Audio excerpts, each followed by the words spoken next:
platicar sobre remesas, migración. Siempre uno de los mejores lugares a los que uno debe recurrir es a los del BBVA México, porque están muy interesados y muy dedicados a atender este asunto. Para platicar sobre el tema tengo en la línea y me da muchísimo gusto saludarte, Juan José Lee, economista senior del BBVA México. Juan José, tenía rato que no platicábamos, qué gusto en saludarte. Muy buenas noches, David. Muchas gracias nuevamente por la invitación. Sí, ya hace un tiempo que no platicábamos sobre estos temas interesantes.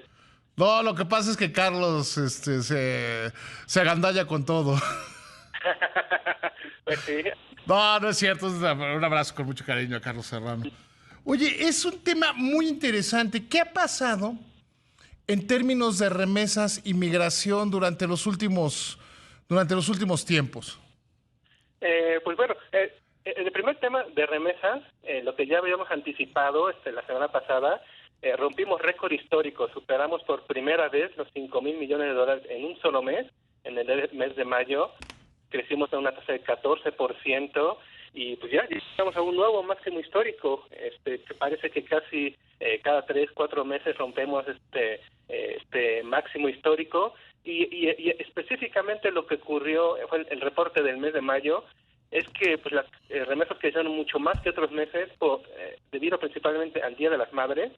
Como tú sabrás, mayo es el mes que más se manda remesas a lo largo del año, como a 15-17% más que el resto de los otros meses en promedio, y debido al Día de las Madres, porque muchos migrantes en Estados Unidos mandan remesas adicionales para festejar o para que sus madres, hermanas, tías se compren un regalo, pues batimos el récord histórico, ¿no? Pero ha venido, y bien lo dices, Juan José, ha venido creciendo mucho la llegada de remesas. ¿Qué es lo que está sucediendo? ¿Por qué está aumentando el número de remesas? Bueno, la razón principal de que están aumentando las remesas es porque la economía de Estados Unidos está boyante. Pese al último reporte de que hubo una contracción en la economía en Estados Unidos, en los últimos 3 años, desde el inicio de la pandemia, ha crecido muchísimo las remesas. De 2020 a 2022, estamos hablando de que casi ha crecido un 35% de las remesas, y no solo a México, sino a todos los países donde tienen un alto volumen de migrantes en Estados Unidos. Guatemala, El Salvador, República Dominicana, todos esos países han crecido en esos 2 años. Las remesas son alrededor del 30-40%, debido a diversos factores. Principalmente tú sabes que hay un escasez de mano de obra en Estados Unidos. Entonces esto hace que las autoridades migratorias pues relajen un poco sus medidas y llegan un poco más de migrantes. Y por el otro lado, pues también en muchos países latinoamericanos, debido a la pandemia, hubo una crisis económica importante y una crisis de empleo y de oportunidades. Entonces, pues se juntan estas dos cosas y hace que aumente el flujo de migrantes hacia Estados Unidos, tanto documentados como no documentados. El flujo de migrantes mexicanos ha crecido muchísimo, ¿no? Sí, es difícil tener una estimación exacta de cuánto ha crecido, porque hay migrantes que se regresan, desafortunadamente a lo mejor los deportan, otros porque a lo mejor no encuentran empleo, pero casi por cada migrante que se va, otro va y sustituye su lugar, ¿no? Y desde que inició la pandemia hasta acá, en estos 2 años y medio, estimamos que ha aumentado al menos unos 500,000 o 700,000 el volumen neto de migrantes mexicanos que ha ido a Estados Unidos, ¿no? Bueno, no solo mexicanos, también centroamericanos. Tú sabes toda la cantidad de centroamericanos que atraviesa México. También ha aumentado un volumen importante. Yo creo que también la suma de los guatemaltecos, salvadoreños y hondureños también anda en estos últimos 2 años una cifra de 500,000 adicional, ¿no?, a lo que ya está. Para los del resto del continente de América Latina, pues no es tan mala la opción de pasar a México y luego pasar a Estados Unidos, porque están menos mal en México de lo que están en Estados Unidos, de lo que están en el resto de las naciones de Centroamérica y el Caribe, ¿no? Sí, está menos mal México, pero aún así muchos no se quedan en México.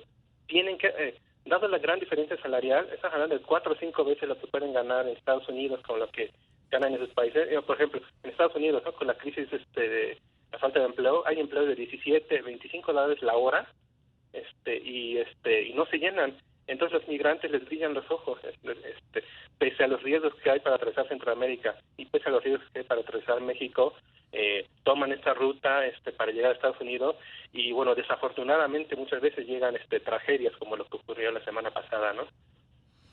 Oye, decías, Juan José, que la tasa se está volviendo, la tasa de recambio de mexicanos a Estados Unidos se está volviendo 1 a 1. Había sido negativa durante muchos años, desde mediados de la década pasada, ¿no? Bueno, desde la anterior crisis económica, la de la financiera de 2008-2009, lo que ocurrió es que de 13 años, de 15 años a la fecha, lo que hemos entrado es un periodo que llama de migración neta cero, ¿no? Básicamente, no es que no haya migración, sino básicamente los que van son casi el mismo volumen que regresa, ¿no?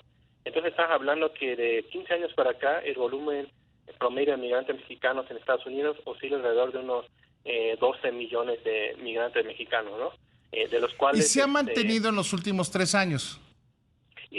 En los últimos 3 años ha aumentado al menos unos medio millón, ¿no? Por ejemplo, cuando inició la pandemia estábamos alrededor de 11.5 millones, actualmente ya podemos decir que estamos alrededor de 12.2 millones de migrantes mexicanos, ¿no? Lo cual ya habla también de una recuperación del flujo migratorio, pero consideramos que es fluctuante. Si baja la economía de Estados Unidos, van a regresar algunos y va a disminuir, y si vuelve a crecer la economía de Estados Unidos, va a haber mayor flujo de migrantes hacia ese país. En cuanto a las remesas, hoy pregunté, porque andaba con ánimo de preguntarle a la gente de Twitter, hoy pregunté que por qué habían crecido las remesas y llamativo que la mayoría de las respuestas dicen que por lavado de dinero.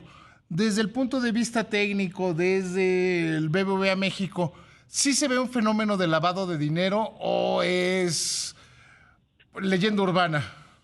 No, es totalmente exagerado, nada que ver.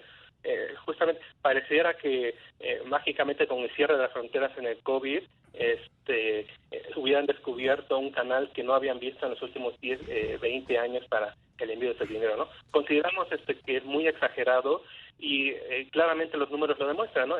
Por ejemplo, Guatemala, ¿no? También las remesas crecieron 35%. República Dominicana probablemente no tengan el mismo problema de inseguridad y los problemas de violencia como tiene México, y también crecieron 35%. El Salvador, Honduras, y otros países también del Caribe también crecieron de forma muy importante el volumen de remesas. Es decir, es algo muy de la zona, que crecieron mucho las remesas, y lo único que explica es la economía de Estados Unidos, ¿no? O sea, no es un factor, o sea, es injusto o incorrecto, más bien incorrecto, decir que es el crecimiento de la violencia o de la inseguridad o la falta de oportunidades. Y si lo es, pues es un tema regional, no un tema nacional. Sí, por República Dominicana probablemente no tenga el mismo nivel de violencia que tiene México, pero crecieron las remesas 35% también, ¿no? Es algo muy regional el crecimiento, básicamente porque gran parte del volumen de migrantes mexicanos, está hablando casi 95% de todos los migrantes mexicanos residen en Estados Unidos, ¿no? Mira, es interesante ver las cifras así. Yo sí creo que si la gente tiene que migrar ilegalmente, porque hay que distinguir entre la migración legal o documentada, como tú dices, de la indocumentada. Si la gente tiene que migrar es porque la opción de pasar penurias, pasar por estas tremendas cruces en camiones y todas esas cosas, le resulta menos mala que mantenerse en su país, ¿no? Sí, justamente para muchos migrantes centroamericanos, la opción de arriesgar su vida probablemente, dado la falta de oportunidades, pues tienen que arriesgarlo, ¿no? En el caso de los migrantes mexicanos ya están más consolidados en Estados Unidos. De los 12 millones de migrantes mexicanos, 4 millones ya tienen la ciudadanía, 3 millones tienen la Green Card, y tenemos alrededor de unos 5 millones que a lo mejor son los que son no documentados, pero de esos 5 millones pues también hay que restarles, porque 700,000 son jóvenes DACA, ¿no? Entonces ellos pueden trabajar y vivir en Estados Unidos aunque no tengan el estatus permanente para vivir ahí, ¿no? y nos queda con eso nos queda alrededor de un poquito más de 4 millones, que ellos sí son los que están en las condiciones más precarias y ellos sí tienen que arriesgarse a contratar un pollero o atravesar el río o, como lo que ocurrió la pasada, contratar a alguien para estar dentro de un tráiler para poder llegar a Estados Unidos, ¿no? Con posibles lamentables consecuencias, ¿no? Hoy leía una nota de alguien que contaba que había pagado, de las que se salvaron del tráiler en San Antonio, que había pagado $9,000. Si pagas $9,000 por un viaje, no estás en una condición de extrema pobreza. Sí, es lo que nosotros pensaríamos, pero no es así. Esos $9,000, ese migrante está endeudado $9,000 con con un usurero, con un familiar, con un tío. Muchos de los migrantes que van a Estados Unidos, o sea, para migrar necesitas dinero, pero migran el que tiene la necesidad de migrar. Entonces, muchos de los que migran tienen que pedir prestado a sus familias, empeñar sus casas, empeñar sus bienes para poder hacer el viaje a Estados Unidos. Estimamos que, por ejemplo, para migrar de México a Estados Unidos, a lo mejor hace 20 años costaba la irrisoria cantidad de $300, $500 para migrar, ¿no?